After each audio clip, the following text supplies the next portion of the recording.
प्रधानमंत्री नरेंद्र मोदी ने आज कोविड प्रबंधन पर सार्क से जुड़े पड़ोसी देशों की कार्यशाला को संबोधित किया। प्रधानमंत्री मोदी ने अपने वर्चुअल संबोधन में कोरोना के खिलाफ लड़ाई में एकजुटता का भी मंत्र दिया। कोरोना प्रबंधन को लेकर आज प्रधानमंत्री नरेंद्र मोदी ने सार्क से जुड़े पड़ोसी देशों को संबोधित किया। इस दौरान प्रधानमंत्री नरेंद्र मोदी ने कोरोना के मसले पर सामूहिक एकजुटता पर जोर दिया।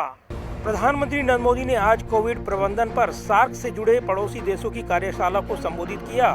इस कार्यशाला में कुल 10 पड़ोसी देश शामिल हैं। प्रधानमंत्री नरेंद्र मोदी ने अपने संबोधन में कहा कि कोरोना संकट के मसले पर एकजुटता की अपील करता हूं। इस दौरान प्रधानमंत्री नरेंद्र मोदी ने कहा कि कोरोना महामारी से लड़ने में देशों के बीच सहयोग की भावना मूल्यवान है। यदि 21वीं सदी एशिया की है तो ये दक्षिण एशिया और हिंद महासागर के देशों की एकजुटता के बिना संभव नहीं हो सकती।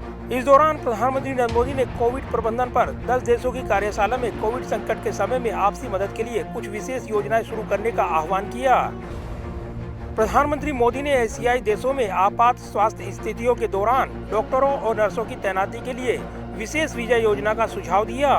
प्रधानमंत्री ने कहा कि यदि हम इस पर ध्यान केंद्रित करते हैं, हमें क्या एकजुट करना है, तो हमारा क्षेत्र न केवल कोरोना महामारी वरन अन्य चुनौतियों से भी दूर हो सकता है। From the very beginning, we all made this challenge with a coordinated response.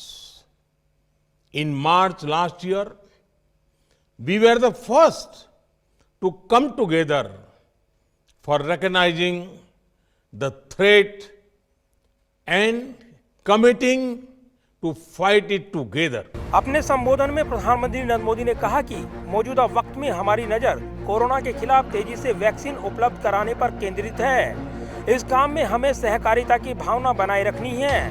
Corona संकट के बीच हमारे स्वास्थ्य सहयोग ने कई उपलब्धियां हासिल की हैं। प्रधानमंत्री ने कहा कि यदि 21वीं सदी को एशियाई सदी बनानी है तो इसके लिए हमें एकजुट होना होगा। ये उपलब्धि दक्षिण एशियाई देशों और हिंद महासागर के द्वीपीय देशों के बीच बगैर एकीकरण के संभव नहीं हो सकती। पड़ोसी देशों की इस बैठक को वर्चुअल संबोधित करते हुए प्रधानमंत्री ने कहा कि क्या हम डॉक्टरों और नर्सों के लिए विशेष वीजा योजना तैयार करने पर विचार कर सकते हैं, ताकि आपात स्वास्थ्य स्थितियों में किसी देश की गुजारिश पर बिना समय गंवाए ये लोग तेजी से यात्रा करते हुए हमारे लोगों की मदद कर सकें। इस दौरान प्रधानमंत्री ने कहा कि क्या हम आकस्मिक चिकित्सा स्थितियों पर एक क्षेत्रीय एयर एम्बुलेंस समझौते पर समन्वय कर सकते हैं। क्या हम एक ऐसा क्षेत्रीय मंच तैयार कर सकते हैं जहां आम लोगों पर कोविड वैक्सीन के असर के बारे में जुटाए गए आंकड़ों को एक साथ लाकर उसका अध्ययन किया जा सके। दुनिया भर में कोरोना की चुनौती बनी हुई है और भारतीय उपमहाद्वीप में खास तौर से इस चुनौती से जूझने में भारत ने जो दमखम दिखाया है उसका अनुभव साझा करते हुए प्रधानमंत्री नरेंद्र मोदी ने पड़ोसी देशों को कोरोना के खिलाफ लड़ाई में एकजुटता का मंत्र दिया है। कैमरामैन विदर्भ के साथ प्रदीप कुमार, टोटल न्यूज़, दिल्ली।